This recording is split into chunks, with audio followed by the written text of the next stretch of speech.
have to do this for Wallace. This is just like when we were on Glacier Road.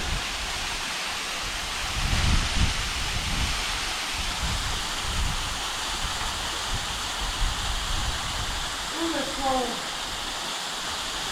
Just Texas saying get in there and go.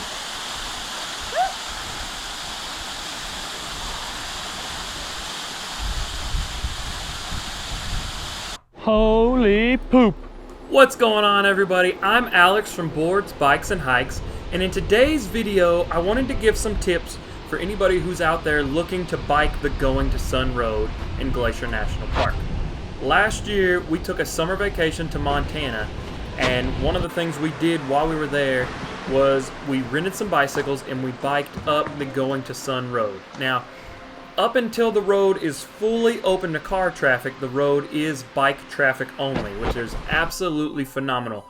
It's amazing to have a whole road like that only open to bicycles, and I definitely recommend doing it if you can get there and do that before the road opens to cars. Once the road opens to cars, I wouldn't recommend biking it. It's just a lot of traffic, people looking, and they're distracted drivers because it is such a beautiful and scenic road out there. So I wouldn't recommend doing it once you can drive it. Once it's open to car traffic, just drive it. It's a whole lot safer and easier. But if you go before it is open to cars, biking the Going to Sun Road is one of the absolute, if not the most magnificent experience I have ever had on a bike ever. I can't recommend it enough. Out of everything we did while we were in Glacier, biking the Going to Sun Road was our absolute favorite thing that we did. It is hard, but it's very rewarding. It's super awesome to be able to drive up to Logan's Pass in a car, but I don't know, there's something about the experience of actually being outside, open to the elements, experiencing it all.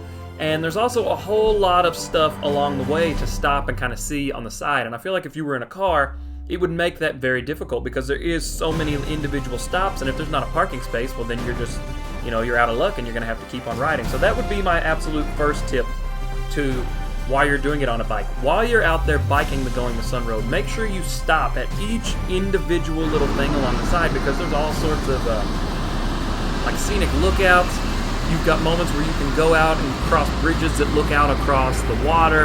You can see waterfalls, all sorts of photo points along the way, and a lot of that stuff is marked with signs while you're biking so you know.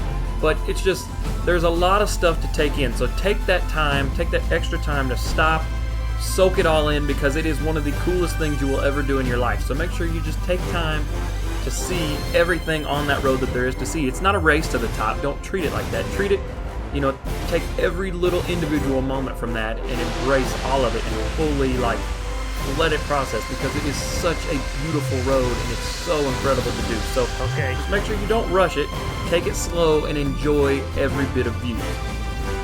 Now my next tip would be to make sure that you rent your bikes in advance. We rented our bikes from Glacier Outfitters. It's right at the bottom, right when you get into Glacier National Park.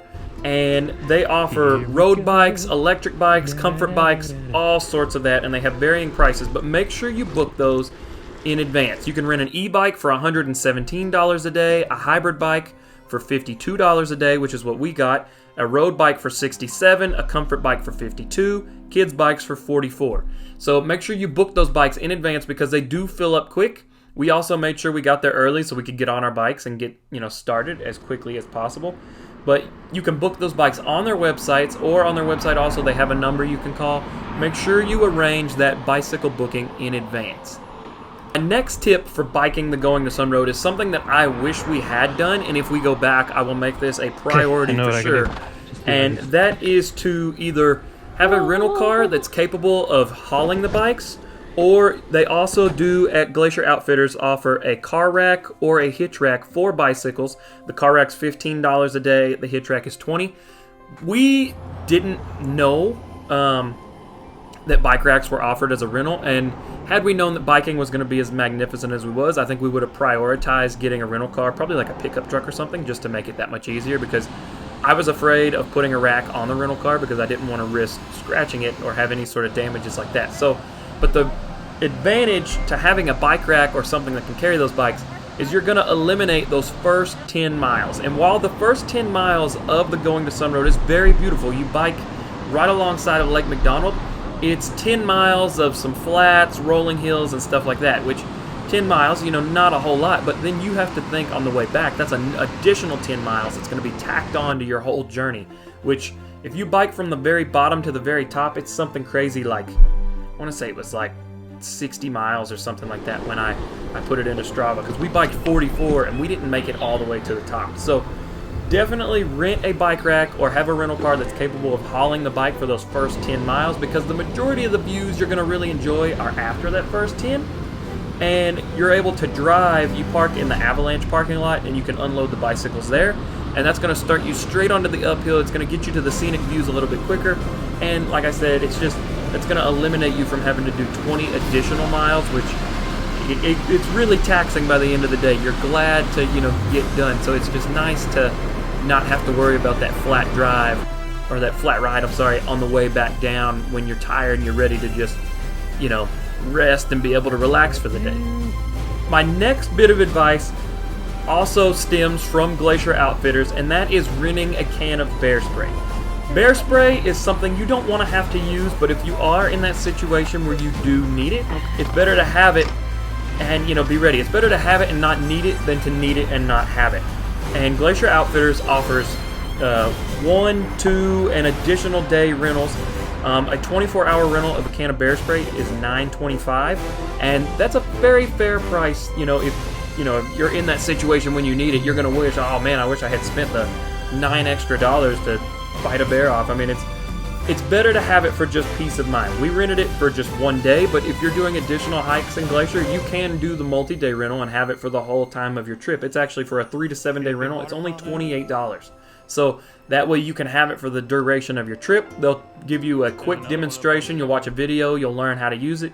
Then that way you have it if you do run into that situation, because there is a lot of wildlife on the Going to Sun Road, especially when it's only open to bicycles, because there's not all the car traffic and there's not nearly as many there's not as much crowd that's going to potentially make the noise to kind of keep those animals off to the side. And we did actually, the day before we biked the Going to Sun Road, there was a group of runners that was up there running it, and the woman actually wound up turning a corner and running smack into a bear. And she was okay. She made it out okay. She did get a little, you know, scrapes and bruises and stuff like that. So just know that it is a possibility that you could run into some bears, so it's always good to have a can of bear spray on you, easily accessible from your bike. I was the one that carried it for our group. I had it where I could just reach down on my hip and it was right there. So definitely rent a can of bear spray if you're biking going to Sun Road, or even if you're just hiking in Glacier. It's a nice thing to have to make sure that if you are in that situation, you are prepared. My next tip for biking the Going to Sun Road is sort of a no-brainer, but it can't hurt to make sure that I include this, and that is to take plenty of water and plenty of snacks. You want to take more snacks and more means of hydration than you think you're going to need. It is a long journey to the top and back down. You're going to get thirsty, you're going to get tired, you're going to get hungry. You want to have those things to make sure that, you know, getting tired or hungry is not one of the things that's going to hold you back from making it all the way to the top and make, you know, keep you from seeing all of these things. So I took a whole hiking day pack. I wore it. I carried all the snacks and essentials for our group in that backpack. And the hybrid bikes that we did rent also included a rack on the back, which was really great. It allowed us to carry extra gear. We had, you know, bottles of Powerade, bottles of water strapped down in the back, so that way if we got thirsty while we were riding, everybody had plenty of hydration. I carried all the snacks for our group, and then that way, you know, you got to maintain your energy while you're doing something like this. You want to make sure that you're able to enjoy it. So to be able to have food and a hydration source is crucial to being able to make that full experience, and it's going to make or break your day. If you're, you know, out of water, you're going to be pretty miserable. So make sure that you take plenty of water, plenty of snacks, because it is a long journey and you want to be prepared to be able to make that full journey. Another thing that it's not going to hurt to include on your journey is make sure you bring some sort of like a portable charger or multiple batteries if you're wearing the GoPro, something like that. Having a little power bank like that, I mean, you want to make sure you get all the pictures, all the videos, everything, because this could be a once-in-a-lifetime opportunity, and you want to be able to capture all of those moments to savor those memories. So bringing a power bank, I think, is something super essential to have in your backpack, so that way, no matter how many pictures, how many videos you take, you have a way to recharge your device, so that way you're able to make sure you get all of the footage, capture all those moments, and you don't run out of battery power. Same thing goes if you have a GoPro or some sort of action sports camera. Make sure you bring multiple batteries, even bring in a little portable charger like that. You can plug that into the power bank, restore that juice. That way you capture every single moment on this journey you're about to take. Thing that is worth noting, if you don't rent a bike rack and you don't have a way to carry those bikes through that first section of road, there is a section of road before you get to the Avalanche parking lot that is closed from bike traffic from 11 to 4. That's because it has a lot of very heavy car traffic. So again, if you rent that bike rack, you're going to be able to, omit that section. It's not going to be an issue. But if you are on the bike, that is something to account for on your way up or back down. You want to get past that bit on the road before it closes, and then on your way back, that's something you're just going to have to. You want to time it to make sure you don't get there and you're not just sitting and waiting, or to make sure you come back and it's already happened, so that you're not just stuck there waiting to finish the rest of your trip. We actually stopped and ate lunch on our way back, and we still wound up running into that section. We had to sit for only about 20 minutes or so before they opened it back up to bike traffic. But that is just something to be aware of when you're, in case you have some sort of time constraint or anything like that. There is a section of Going to Sun Road that is closed from 11 to 4 because it is such a very heavy traffic area. It's the road that everybody's on to get to all their different hikes and stuff. Now, this is, again, a different section than before you get to the Logan's Pass, like the section that actually goes up to Logan's Pass. Once you get to that, if you're doing this, that you'll get to that part that's bikes only. But this part of the road is open to cars and bicycles year-round. I hope you guys enjoyed these quick little tips, and I hope these tips really help you out if you are looking into biking the Going to Sun Road, biking all the way up to Logan's Pass and Glacier National Park. As I said, it's 100% worth it. It is a lot of work, but it doesn't feel like it because your head will be on a swivel. It's truly like sensory overload when you're doing this bike trip because there's just so much to see and do, and it's so much to take in. Yes, it's a lot of work, but at the end of the day, it's so worth it, and I can't recommend it enough. It is my #1 thing I would say to do while you're in Glacier if the option is there. If I think of any more tips that I didn't include in this video, I'll put those down in the comments below, or if you guys know anything that I left out, please comment that down below as well, so that way somebody watching this video out there planning their trip has all the information and ins and out they're going to need to maximize their day on the bike, biking up to Logan's Pass. Thank you guys so much for watching this video. Again, I'm Alex from Boards, Bikes, and Hikes. Please smash that like button if you found this video helpful, and hope you guys enjoy the ride. See you all in the next video soon.